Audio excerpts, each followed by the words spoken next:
Here we are. So, welcome everyone.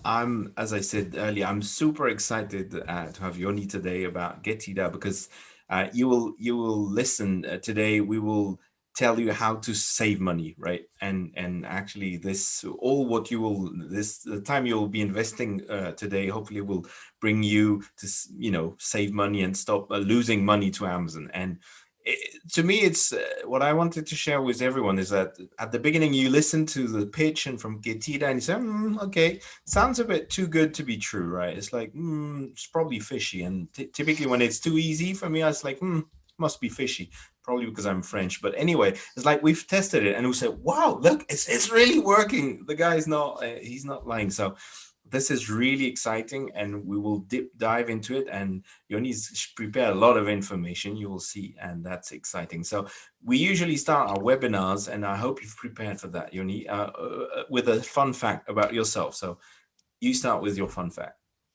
Fun fact. I speak 5 languages. I know this may be kind of more of a European crowd, so they might appreciate it.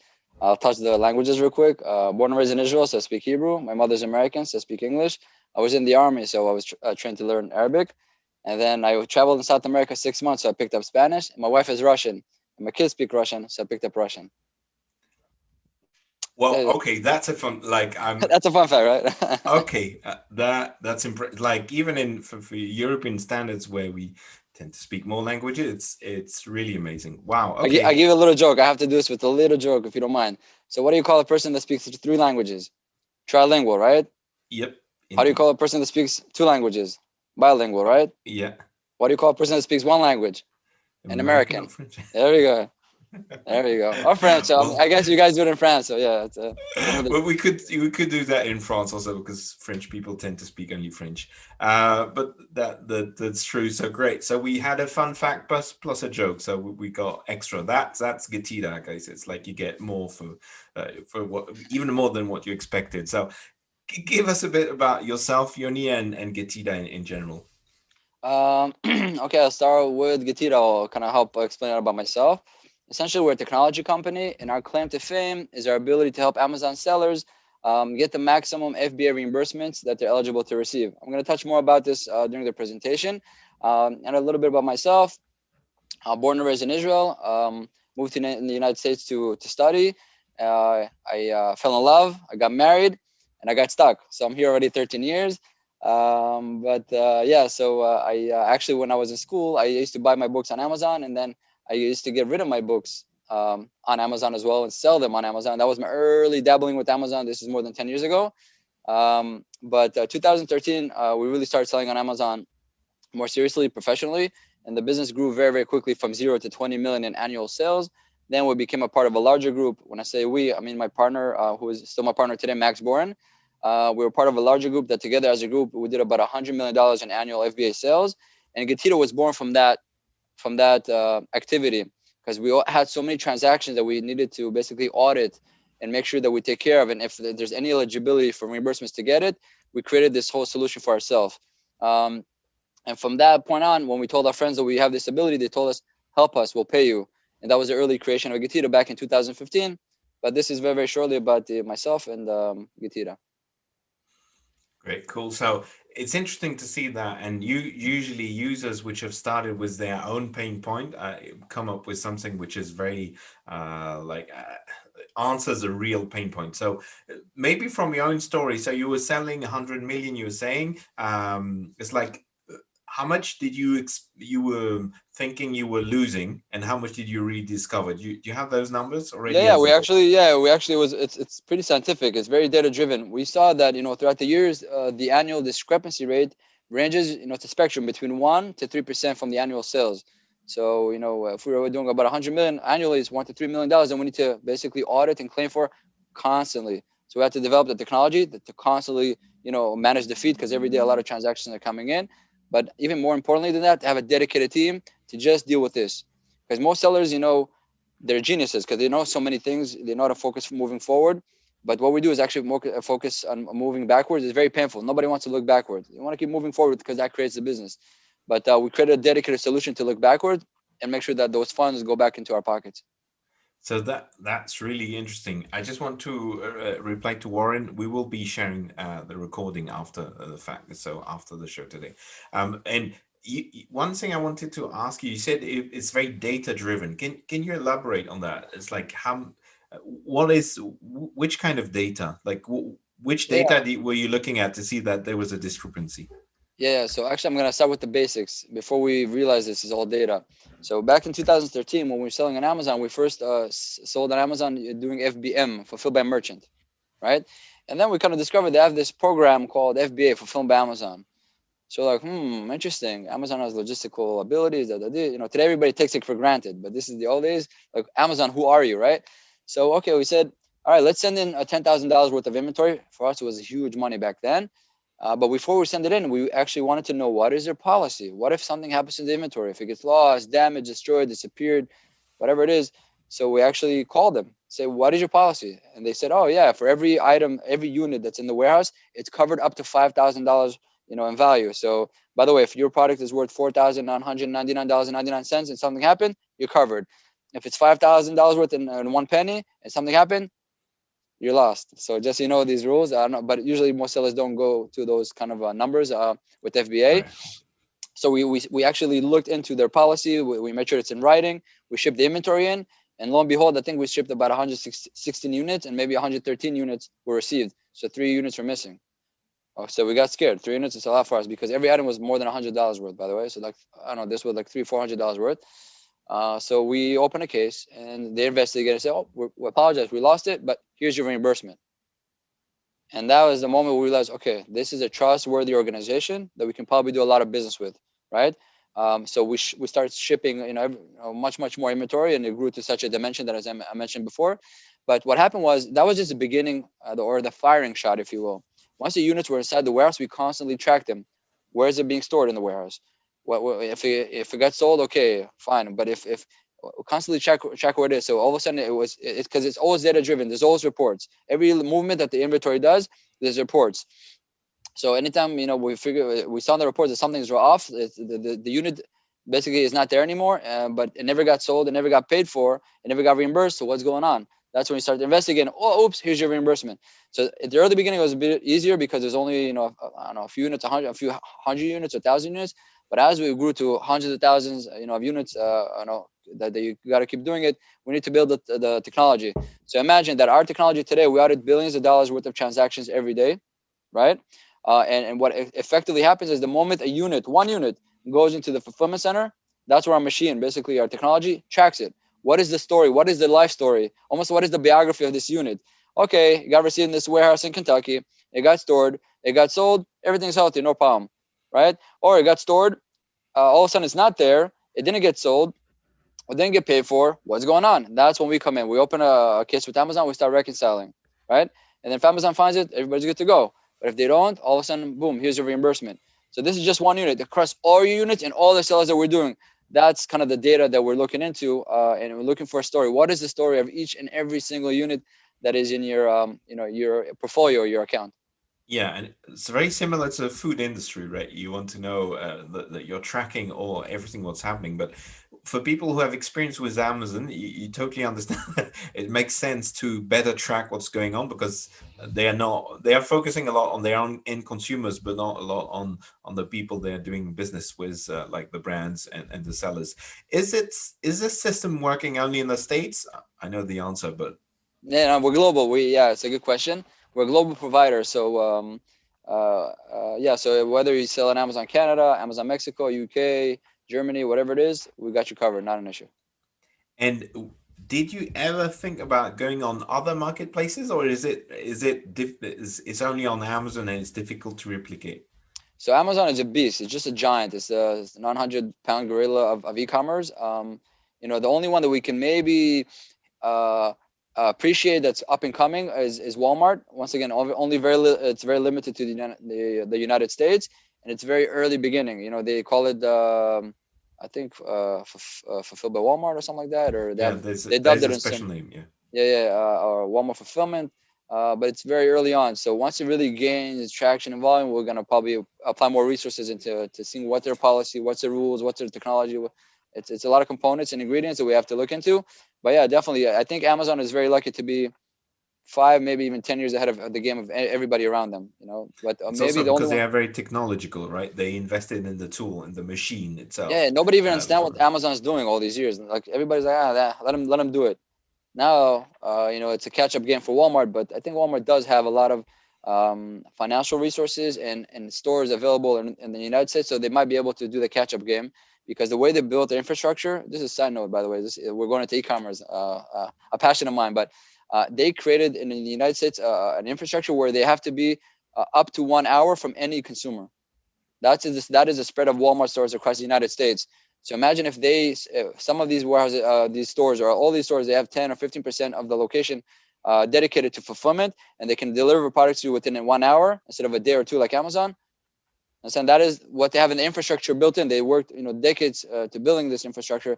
They might be able to do it, but once again, they have to have technology set up properly. That full intention, take a risk on this because it might fail. You might do it horribly. So that's a different discussion Yeah, for a different day.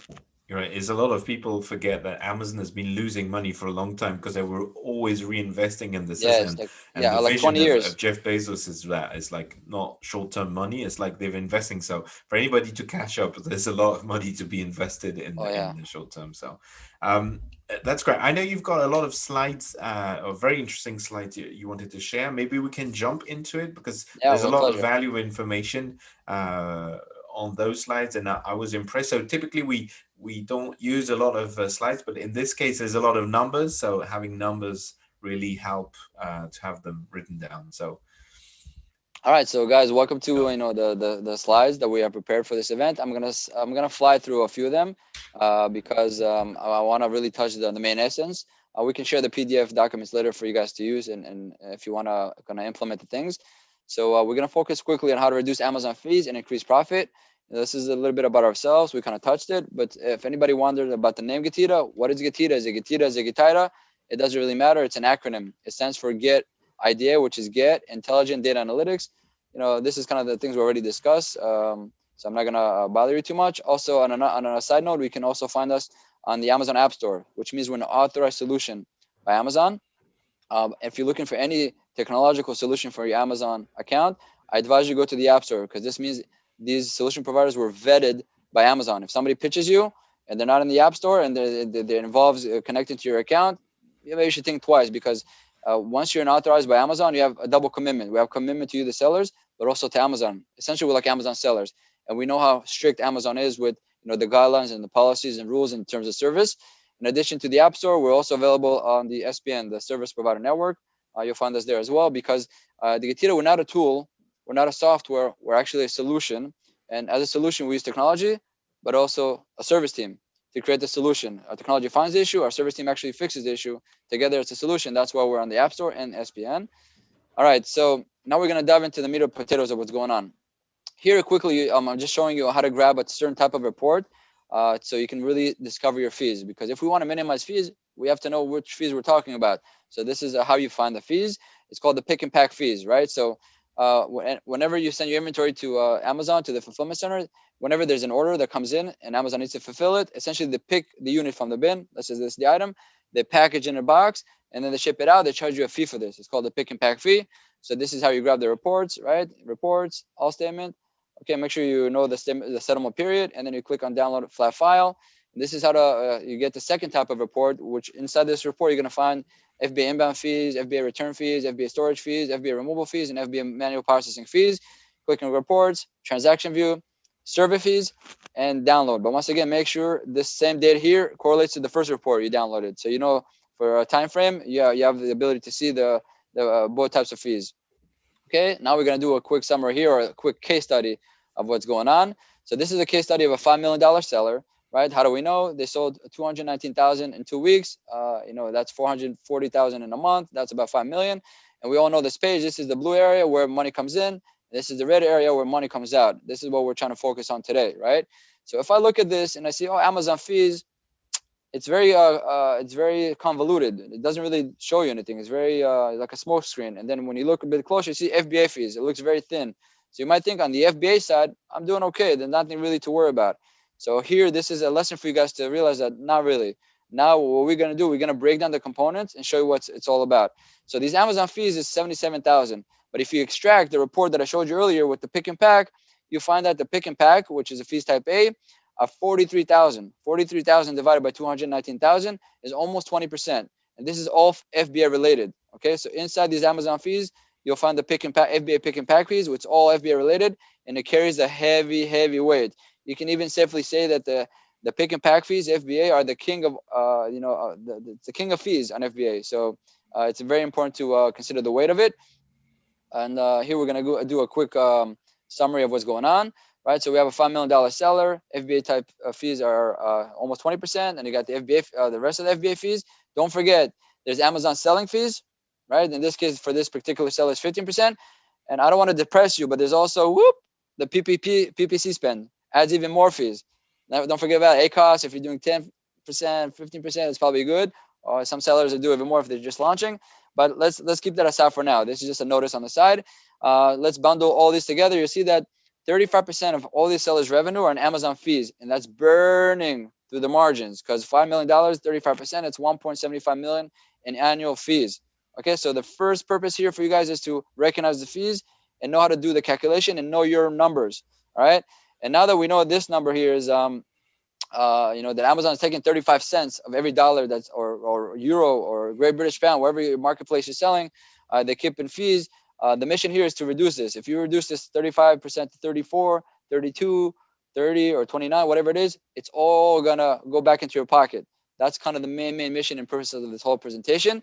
So this is kind of the first step, showing you where the data is, making you understand the data, and now that you know your numbers, we can log in and segue into utilizing smart strategies that you can probably all of you can use to reduce the fees, and hopefully by doing it make more profit. Now that we know that the pick and pack fees are the heavyweight champion of fees, what does this tell us? It tells us that a few things. First thing is that the amount of fee that Amazon is charging you, right, when they pick the unit from the bin, they package your box and ship it, the amount of fee is calculated by the weight and dimension of your product. So the larger and heavier your product is, the more Amazon will charge you. The smaller and lighter it is, the less it will charge you, right? So very basic, very fundamental, but very powerful, right? So if a small example here. So if you have a seller, both sellers are selling, a ball, right? And they're competing head to head. They have their own brand. They're doing great. But one seller is sending in the unit, the ball inflated, so it's maybe 20, 30 inches. And the second seller is selling it deflated, like we have a little example here with the ball here, and they have this gentleman that's squeezing it. Now it's maybe 5 inches long. So let's talk about the fees, right? So if you send it inflated because it's 20, 30 inches long, Amazon might charge you, let's say, $10 a unit. Every time they pick it from the bin, they package the box and ship it, they might charge you $10 in fees. But if you squeeze it, make sure it's nice and small, they might charge, it's going to be in a different tier, right, of fees, and they'll charge you $2.50. You'll be saving $7.50 every time you sold a unit. You sold 1,000 units, it's $7,500, and on it goes, right? Same thing. Let's take the small example of this pair of jeans. You have two ways to ship it in: all rolled up, so it takes a lot of space, right? And Amazon's eyes. Or if you roll it up, right, and you maybe put a shrink wrap on it and it's minimized, they'll charge you much less fees. Now, this is a message for you guys, whoever is here is listening and watching, that is selling your products in brick and mortar, or you do wholesale.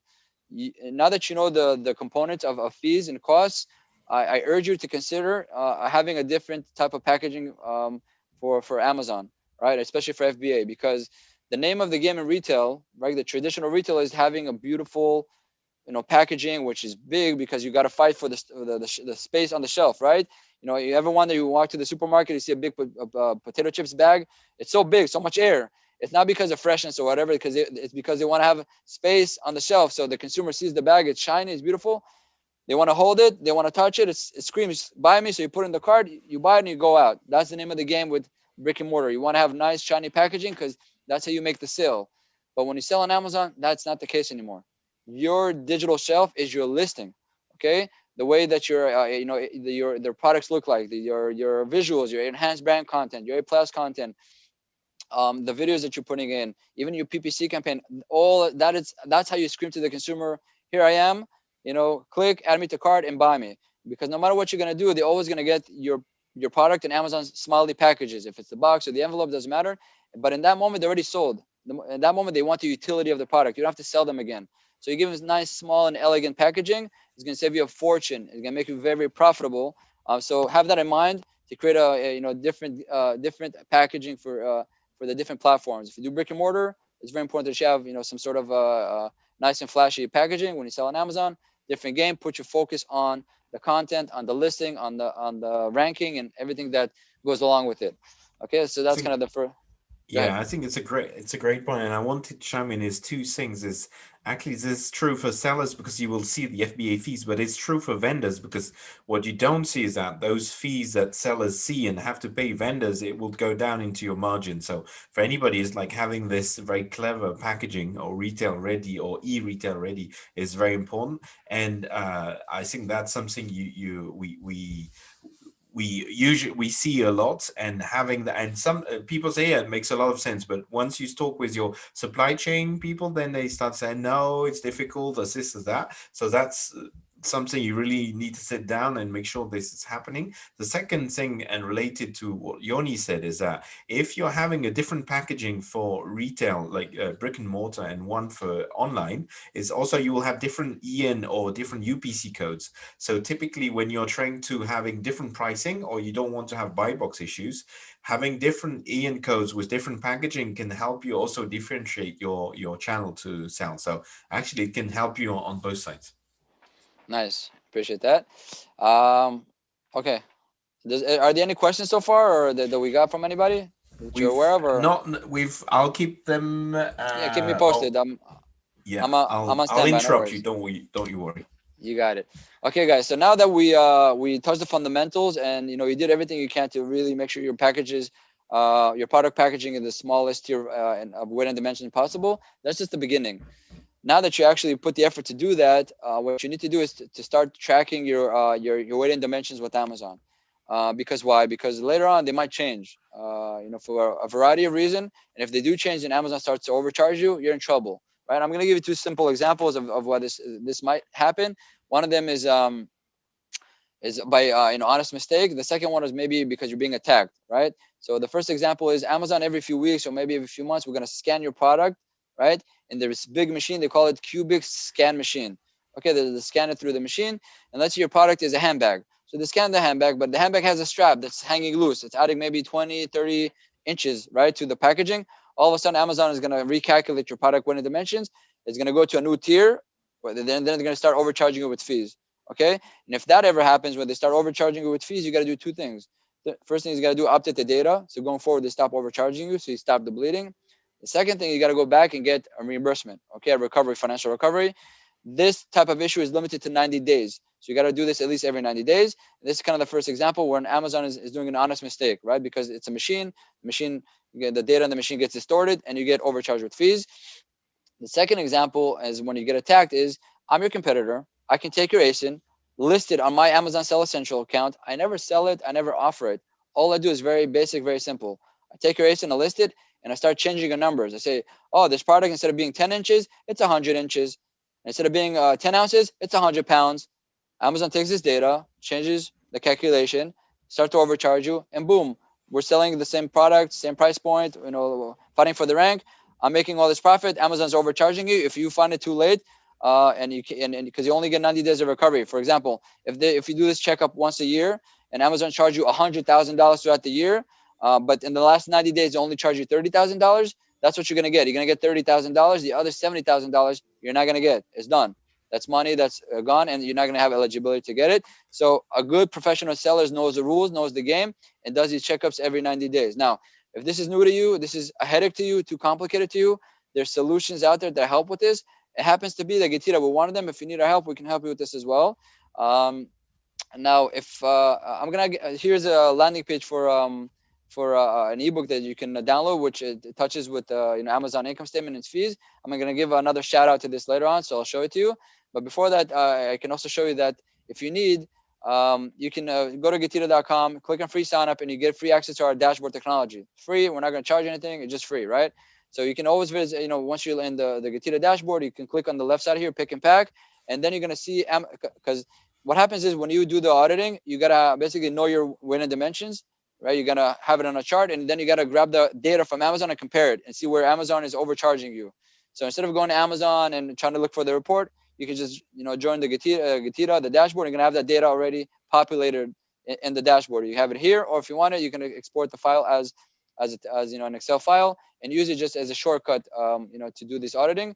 But of course, if it's too much of a headache, you can just let us, do the job, and we're going to change the information. So going forward, you save the money, and anything that you got overcharged in the past 90 days, we'll get you that recovery. And here's kind of the free tools for Amazon sellers. Okay, so you just visit getira.com/ebook. You'll be able to download 3 things. Okay, the first thing is this ebook, which is how to read an Amazon income statement. It goes to all the nitty gritty of what's going on with your money. Actually, the income statement, because as I showed you earlier, they might just say something, but inside of it, a lot of things are hiding. So it helps you to get visibility on what's going on. The second thing you're going to get is a profit and loss tool or template. Okay, because now that I showed you, the types of Amazon fees and how to deal with it, recognize it, and minimize it, that's good. But you also have to know how to recognize your own business fees. Your payroll, your insurances. If you in New York City, you have parking tickets. There's all these business fees that people get that you need to be very aware about. So this is a free tool that you can use. You can do it.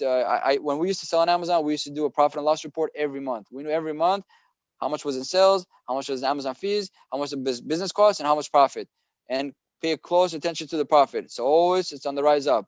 Okay. And if it's not, right away, as soon as possible, you can take action. Because if you only check it every quarter or once a year, all of a sudden you lost a lot of money. Why wait? Why know that you're losing money? Okay. Or you're starting to lose money too late. So a good professional seller has the right tools. Hopefully this will help you. And the last tool will be this wedding dimensions tracker. Once again, you can put your data there, download it as Amazon's data, and do the checkups yourself with the wedding dimensions. Or you can use the free dashboard with the Getira, whatever is more comfortable for you, and you're invited to do it. It's all here, getira.com/ebook. It's all there for you. Questions so far, Jerome? Yeah, I have one before we dive into the first question. You mentioned something really interesting. We've had that experience with a big seller which did like bundles of his own, and he found out someone else has been trying, and they didn't buy it, and we bought this same ASIN basically from this other seller, and he created a new EN code himself. So basically, he's listing the product with a different type of packaging and so on. What's your advice in that case? Is to shout to Amazon, say, okay, they're selling it's a different package, it's a different, that although the products inside the bundle are the same, but they're not selling it as the brand is doing it. Is that how would Amazon remove them? What's your take on that? So let me understand the components. So you talk about a private label product and it's being bundled with other products. No, it's a brand which is bundling 3 of its own product, and it created a new SKU. Now a distributor saw that and say, okay, it's selling well, so I have those 3 individual products, I bundle them also, and Amazon lets you, as you said, grab the ASIN and sell it with the same ASIN, FBA also. And basically, how do you go Yeah, after them? you should be able to fight it, because if they're gonna go deeper, Amazon and say, hey, there's another seller and their dimensions are this and this and so, then you can come and say, if you're the brand owner, that you say, this is a reseller, it's all good, but I'm the brand owner, I'm the manufacturer, and this is the winning dimensions, this are the certifications. In addition to that, you can give them evidence with images. You can show them an image of your product with the ruler or the tape measure, and also on a scale. And also you tell them to remeasure it. You can tell Amazon, my SKU, forget about this other SKU, take my SKU and do the calculation. If you see that it's really the right, you have the wrong information, they should be able to update it, because they're talking about you specifically, just you. So there is it's a good question, because it's once you have on the same ASIN 2 different SKUs, one for each seller, they can get confusing. But Amazon is already robust enough and smart enough to know how to handle it on the individual side. But word of caution, if you have that situation, good chance they'll keep updating it because of that other interference with the other sellers, because it's a big system, big machine. Some seller comes in, they have bigger packaging, Amazon starts to update, and you get affected. So I guess if you have the opportunity to not have this other sellers interfering, that will probably be the best thing for you on the competition level and the fees level and many, many other things. I totally agree.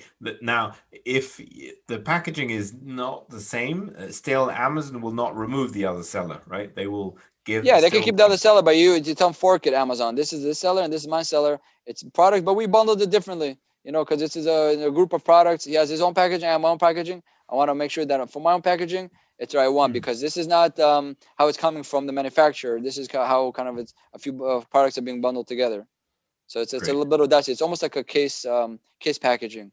Sometimes you can ship stuff to Amazon in case packaging. If you're the manufacturer, that should be the rule. If somebody else is kind of repackaging it and now it's inflated, it's bigger, that should be not interfering with kind of what the reality is. If you're the manufacturer.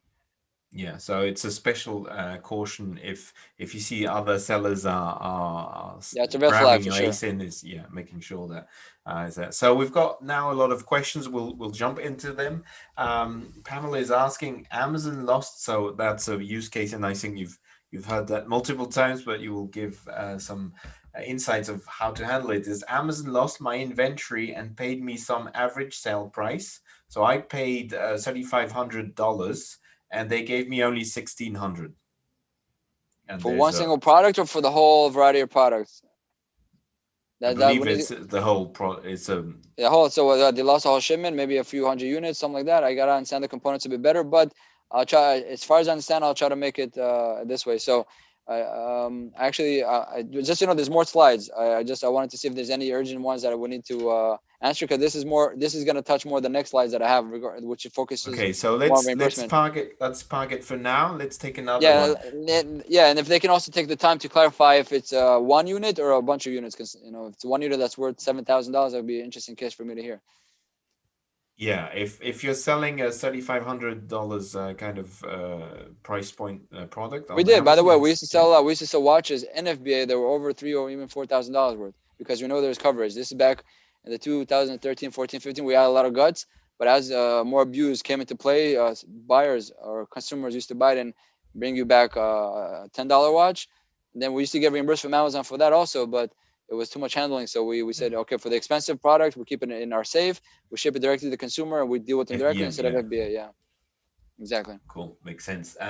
So here's the question: does Getida keep track of the weight and dimension and send seller a notification? And does seller have to fix information back, or will Getida fix weight and dimension information? Right. So we're gonna need your input on this. Meaning we cannot just decide what is your wedding dimensions. So once you import your wedding dimensions to our dashboard, that's what we can start keeping track.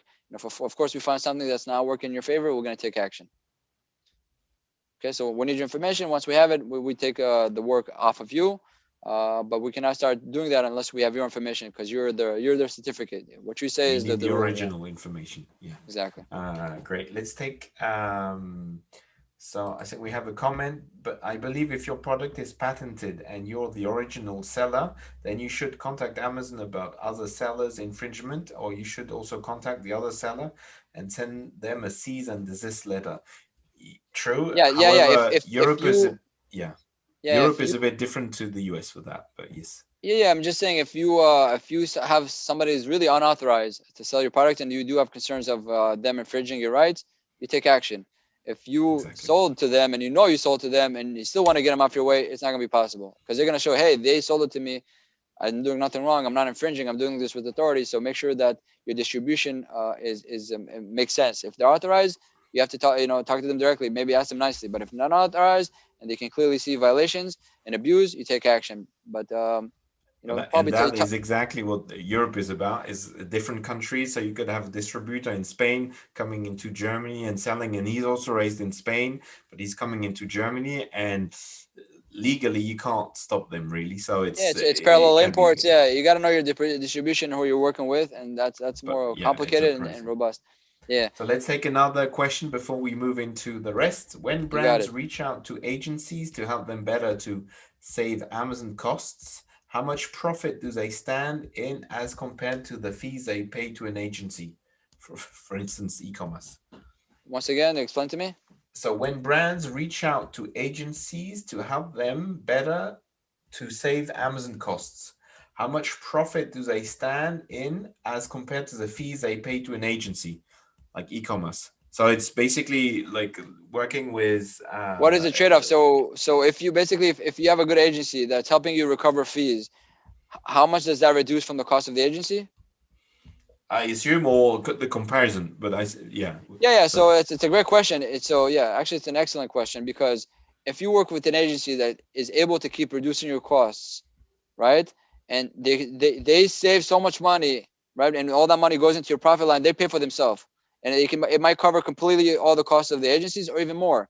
So that will make a lot of sense for you to go to an agency that all of a sudden your profits are just exploding because they're doing things more efficiently for you. So they already pay to themselves. You don't even have to negotiate. Even if they charge you double, you're still making more profit. You're gold. So that's actually an excellent question. Where the power of an efficient agency taking you to the extreme level of maximum profitability. So I like that question. Yeah, he was saying more around trade-off. For me, it's like Getida, for example, or any agency helping you recover lost costs is really helping you to improve your profit on that side, recover profit. An agency which is here to help you grow, like e-commerce, but there are others, will help you grow on Amazon. So Getida is not here to specifically make you sell more, but just Yeah. We're not an lose agency. less. Yeah, Yeah. yeah. Actually, I want to clarify. We're not an agency. We're just a solution for recovering reimbursements, and we work with agencies. For example, we work with e-Comas. So the e-Comas comes in and helps you in many ways. One way is increase your sales, that increases your profit, and then reduce your costs. Right, whatever you can do on the logistical level increases your profits. They come to us. They partner with Getira, and then we start recovering all this money that was lost for you from Amazon. Increases your profit, and all that savings and profit that increases into your business. That is how you do the trade-off of try to do everything by yourself or working with an agency and just booming. So that's kind of the trade-off, I would say. Great. We have a Okay. couple of questions, but I'll keep them. You can Yeah. shoot on, and yeah, I want to thanks touch for on your just a answer. few more points. I want to raise your awareness, guys, on these things. So here, this slide is focusing on all the returns, all the FBA returns that you get. You know, when essentially when you sell an FBA, there's two statuses: fulfillable and unfulfillable. Right? If it's fulfillable, it's healthy. Amazon can ship it to the consumers. If it's unfulfillable, you have two options: either to dispose it, get rid of it, bye bye, and you actually pay a fee for that, or pay the same amount of fee but take the units back, remove it, do an FBA removal order. Okay. So sellers are conflicted. You have these two options here. We're going to give a small example, mathematical example of how it's going to make sense for you to actually do it. But each seller has a different price point, so they should do their own calculations. But I encourage you to do the calculation to see if it's worth it for you to deal with all the headaches of the returns. Okay. So here's the case study. We have this product. It costs $2 to produce. All right. You did a removal order. It add another 50 cents to remove the unit from FBA. The cost of labor to do all the inspections. You open the box, you see what's going on, you see the product is perfect, right? Whatever was the reason, come back, it's perfect. It's ready to go back to FBA. That costs money. The labor, the hands to touch it, that adds another $2. Then you want to package it again, ship it to FBA, and basically resell it. Adds another $2. So you have a situation where you start from $2, and then your new cost is $6.50, 300% increase in cost, right? So it's a big headache. You got to remove it and increase more cost. Is it going to be worth it? Let's see. Then you send it back to Amazon because, just by the way, Getira's data would suggest that 70 to 80% of all these unfulfillable units are perfectly fine. Okay, so you have opportunities. You'll find that 70, 80%, you send it back to Amazon, you sell it, and let's see what happens. But the other 10, 20, 30%, then you can maybe sell in other secondary markets, maybe eBay, local markets, whatever it is, and get some money out of it as well. But let's say this is sellable and you send it back to Amazon and your price point is $19.99. Your fees are 32%. We got the selling fee, fulfillment fees, everything we discussed. So your net proceeds are $13.60. You reduce that from your new cost of $6.50. You end up net after cost in your pocket is $7.09. So you more than double right within a few weeks, right? A few days or a few weeks when you send it back in, your cost was $6.50, you got profit $7.09. So this is better than stock market investment. Show me if you invest in a stock and then a few weeks or a few days later, you're able to get your money back plus all this profit, right? So mathematically speaking, it's worth it for the seller to deal with all the headaches of inspecting returns and removals. So, you know, do the calculation. If mathematically it makes sense, go for it. Do it yourself. If you can't, try to maybe work with their 3PL that you're working with. See if they have the opportunity to do it and help them set it up. At least in the United States, I can say that we work with a company, a strategic company. They're called Tradeport USA. This is what they do. They're specialized in reverse logistics. So all your unfulfillable inventory, you send it to them. They inspect it. If anything's good to go back to FBA, they send it back. Whatever is not good, they're gonna sell it in secondary markets, in eBay and their own local markets, whatever they can do to cash it out. And the third thing is that if you have an eligibility to get reimbursement, they give the information to Getira and we get you the money back. For example, you ship to them this beautiful phone cover, okay, and instead of getting this phone cover back, you got back from Amazon this plastic cup.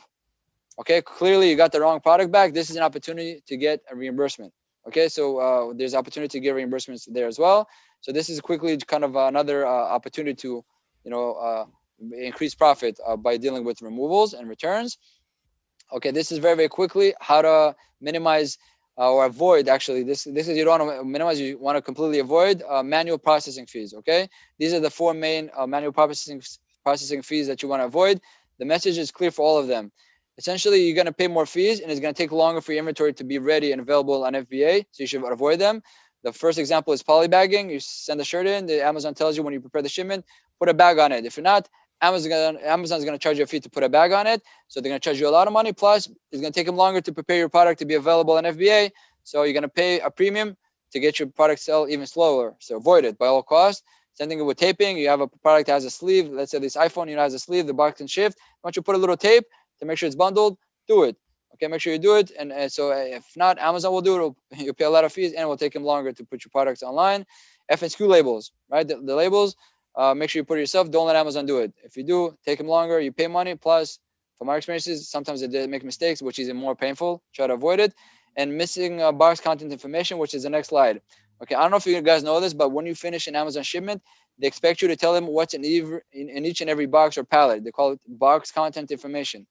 Okay, if you don't give it to them, they're going to charge you 10 cents a unit. So if you send 10,000 units, 10 cents a unit is $1,000 paid for no reason. Just tell them what's in each and every single box. Okay, this is from January till October. November, December, they actually increased it to 15 cents. Okay, for the Christmas season. So avoid it by all costs. Okay, there's usually a simple template at the end. You say box one has this product and this amount of units, and you tell them. And once again, you save all these fees, and your units will come in and streamline much quicker into the marketplace. So do yourself a favor. If you never heard of this, never knew about this, check yourself. Hopefully, if you did pay, this is the moment where you stop paying and save your money and make more profit out of it. Okay, and now it's kind of where we live, the world of Getira, right? The refunds or the reimbursements opportunity. This is to educate you. Of course, if it's too much of a headache, we're here for you to help. But this is high level, the name of the game. This is already mentioned. The annual discrepancy rate can range between 1% to 3%. So if you're doing $1 million, that can be $10,000 to $30,000. If you're doing $10 million, it could be $100,000 to $300,000 a year. So this is kind of the spectrum on an annual basis. Amazon gives up to 18 months for most issues, not all issues, but most issues. They give you up to 18 months to get all your money back and get the reimbursement. So do not miss out, okay? Because if you do miss out, you're going to lose two things, guys. The first thing you lose is your money you invested into the inventory. The second thing you're losing is your profit. And why?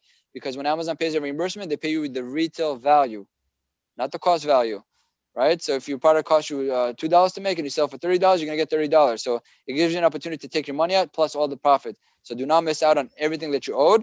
And of course, if you're doing it yourself and you're opening cases, make sure to stay attentive to the cases. If Amazon needs a reply, they need more information, you give it to them. If not, you're just wasting your time. You spend all this time opening a claim, Amazon needs information, you don't give it to them, you lost your money and you lost your time. So pay attention to that.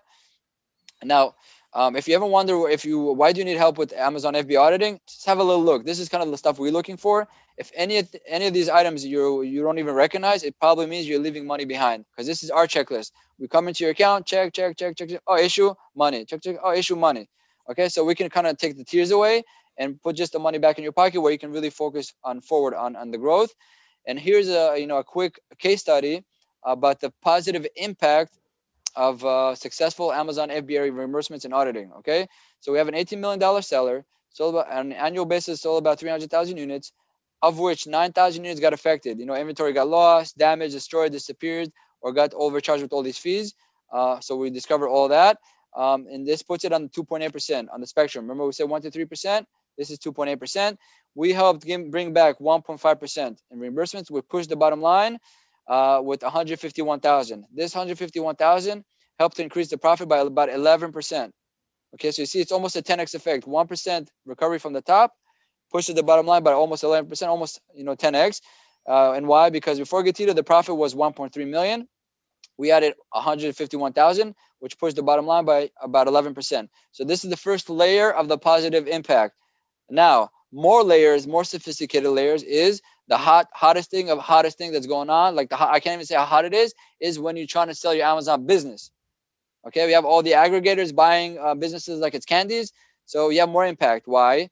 If you're trying to sell your Amazon business, they're paying you for the profit. So they're paying you a multiple of 2x, 3x, 4x, 5x.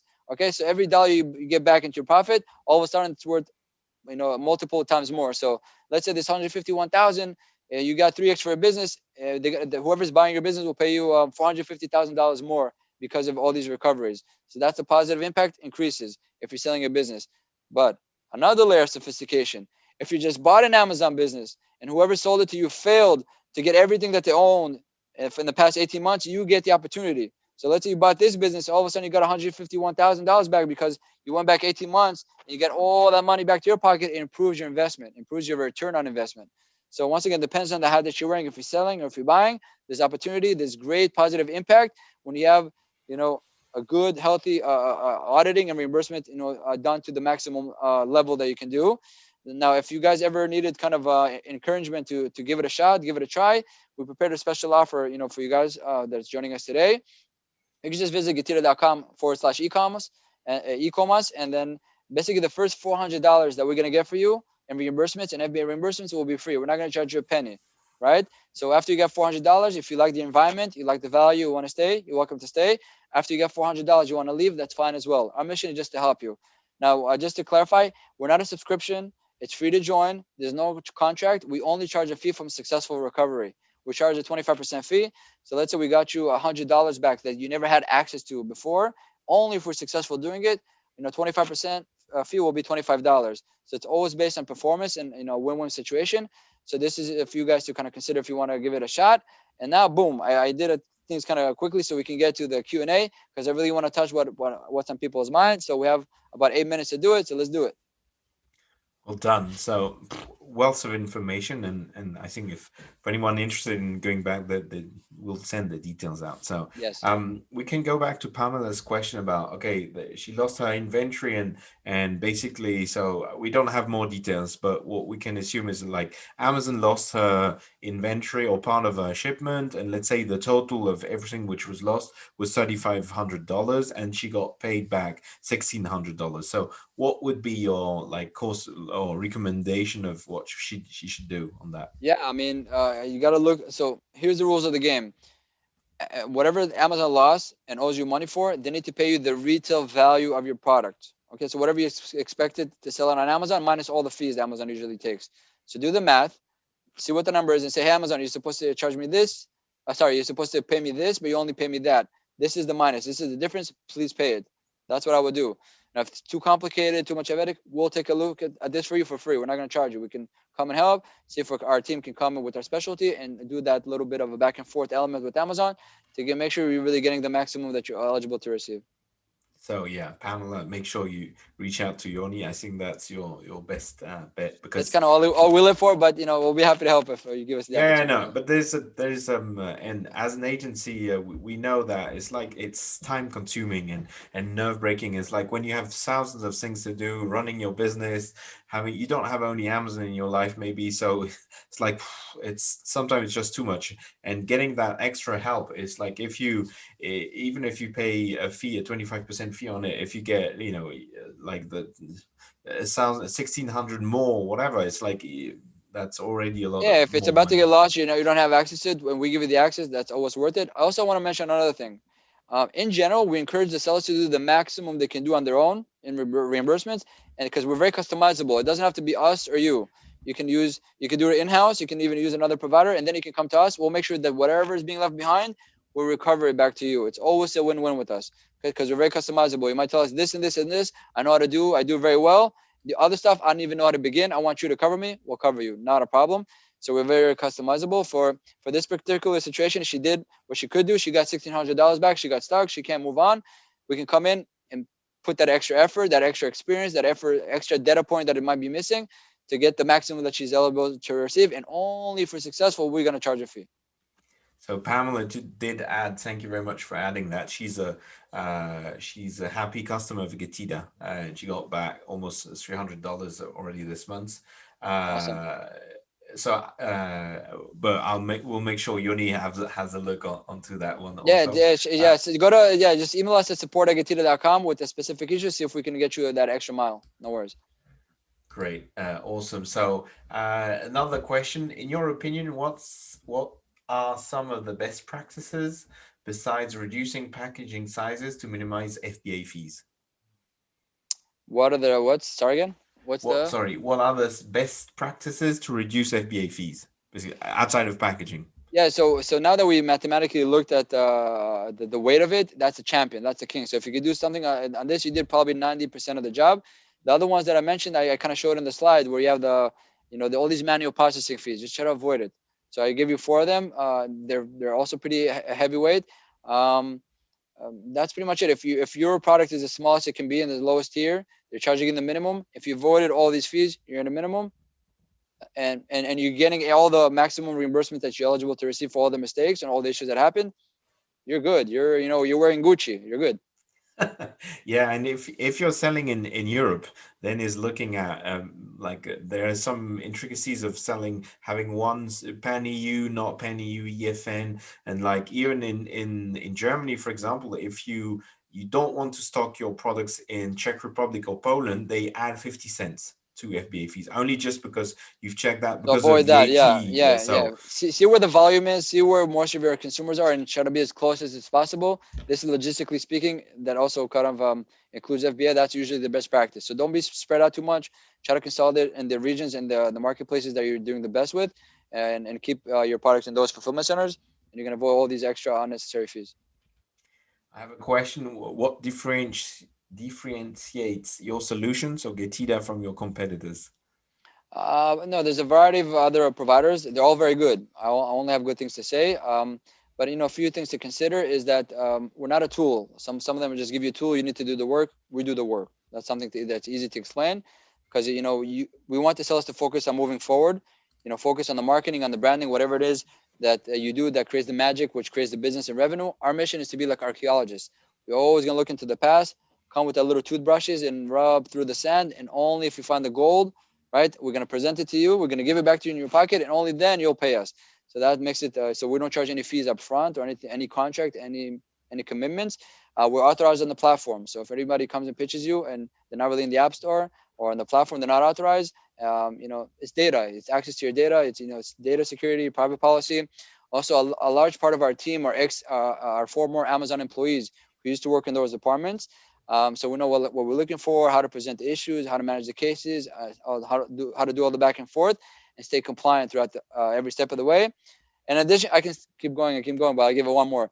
Um, in addition to all that, actually, when you sign up to Getira, you get access to our dashboard. In the dashboard, you get visibility of what's going on. And we won the American Business Awards Gold Award for this dashboard because we're bridging between the human and the technological. Because behind the scenes, we have a whole army that's working on your behalf, but all their work is translated into the dashboard. You log into the dashboard, and in real time, you see the cases that we open, what's the status of each case, did it get paid, did it get rejected, it's still pending, how much money we got for you in the past 30 days, 60 days, 90 days. You have the opportunity to do audits for wedding dimension or pick and pack fees, overcharges. I don't know of too many that, if at all, that ever go this deep and this far. So bundle it all together. The mission is to get you the maximum. So you're working with us, you can go to sleep. You just go to sleep and focus on what really moves the needle. We're going to look into the past and go above and beyond, because we don't get paid if we don't go above and beyond. I can stay lazy and get you zero, you'll pay me zero. So it's never in our best interest to be lazy and do nothing. Every day we wake up in the morning, we start with zero. We have to create that one, two, or three, or four for all of our clients, worldwide to make it worth it. And as of today, we're the largest organization in the world dedicated just for this specific reason of Amazon FB auditing and reimbursement. So it makes an impact in 6 years. If I can give a tip, is like look at the passion like into what Yoni is. It's like if you feel less passion than with Yoni, then probably stay with Yoni, right? So thanks, Thank, thanks for thank you. that. There's I've got a few questions about trade port. Could you please expand on the trade port services and if you have any ideas of their fees? I think every seller has different products and they all have different fee structures. They're just a partner. I don't deal with the pricing, to be honest. I can make introductions to the owners or the CEO if ever needed. I do know that they have alliances with European providers that can provide a similar solution. So if you also visit the Europe, they have the capacity to consult you how to set it up over there. Just reach out. Very nice, very friendly team. If it makes sense mathematically, you do it. If it doesn't, you try. You're the minimum we can do for your business. Expand, try. focus on the math. If it makes sense, you go hard. If it doesn't, okay, the fact that you checked, you're doing your job. No good, no problem. Yeah, I totally agree. Amazon is a something where you have to try a lot and being agile. So we Data driven, let's yeah. just get a last minute of last question. So how much time do we have to claim? Angelica, we just said it was 18 months. So you need to follow what's happening. No, no, no, 18 no. months I want to help her. yeah. So most things are up to 18 months, but when you ship products into FBA, it's called inbound. In the United States, it's 9 months. In Europe, it's 6 months. So there's a little bit of I don't know why different there. Plus the pick and pack overcharge is 90 days. But everything else that I did not mention means it's up to 18 months. So actually, it was a very good question. So I'll take back So what I said. yeah. Whenever we find a discrepancy in the reports of shipments, should we always raise a case via Seller Central, or there another method for notifying Amazon about the discrepancies? No, you do it in the case log, like you mentioned. That's the funnel. That's when you log into the shipment, you see the discrepancy, and you open, say, please research, please investigate. That's the best practice. There's no other way, right? It's like I mean, you case can case just go management. around it. You say, hey, you open a case. You say, hey, this is regarding this FBA shipment and this. And sometimes we do this because sometimes there's a glitch in the system where, it's been instead of it's been a month or 2 months or even 3 months since Amazon received it and there's still units missing. But it's a glitch. The system doesn't allow you to open a case. Then you go around it. That's when you want to do it. It's kind of But you open another case. Like cases is the only way you really yeah, communicate yeah. with It's us. only through cases. Yeah. Awesome. So I think we've just we are about the hour. So that was really awesome. I learned a lot of things. I would like to finish with a quote, and I just received it from somebody who just wrote it down, and I think it summarizes.